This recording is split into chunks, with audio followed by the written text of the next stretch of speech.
इस वीडियो में हम एक संविधान सभा से संबंधित एक क्वेश्चन का आंसर जानेंगे और क्वेश्चन यह है कि क्या संविधान सभा एक संप्रभु निकाय थी।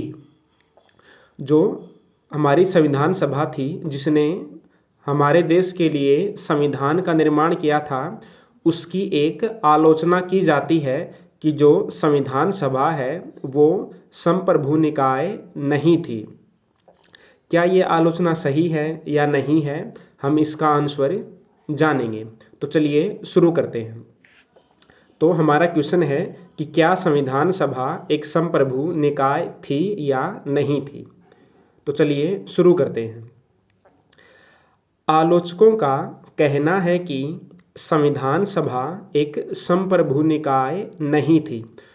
संप्रभु निकाय ऐसा निकाय होता है जो पूरी तरीके से स्वतंत्र होता है, जिस पर किसी तरीके का कोई दबाव नहीं होता है, जो स्वतंत्र रूप से निर्णय लेता है। तो आलोचक कहते हैं कि जो संविधान सभा थी वो एक संप्रभु निकाय नहीं थी। उनका यह तर्क है कि यह संस्था ब्रिटिश सरकार द्वारा कैबिनेट मिशन के माध्यम से सृजित की गई थी।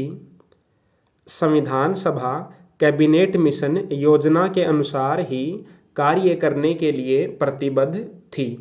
तो आलोचक क्या कहते हैं कि जो संविधान सभा है वो संप्रभु निकाय नहीं थी, बल्कि यह ब्रिटिश सरकार द्वारा गठित की गई थी या सृजित की गई थी। अब आगे देखते हैं। यह आलोचना एक सीमा तक ठीक है, लेकिन संविधान सभा ने जिस प्रकार कार्य किया उससे स्पष्ट है कि संविधान सभा ने एक प्रभुता संपन्न संस्था के रूप में ही कार्य किया। तो जो ये आलोचना की गई है कि जो संविधान सभा है वो ब्रिटिश सरकार द्वारा जो कैबिनेट मिशन बनाया गया था उसके आधार पर गठित की गई थी, तो ये आलोचना तो सही है, लेकिन केवल इस आधार पर इसको संप्रभु ने मानना गलत होगा। बल्कि जो संविधान सभा थी वो एक संप्रभु निकाय थी और जो इसने कार्य किया, जिस प्रकार से कार्य किया, उससे यह बात स्पष्ट भी हो गई थी। संविधान सभा ने सभा के संचालन की शक्ति अपने द्वारा निर्वाचित सभापति को दे दी थी और यह प्रस्ताव पारित किया कि संविधान सभा का विघटन ब्रिटिश सरकार के निर्देश पर नहीं किया जाएगा।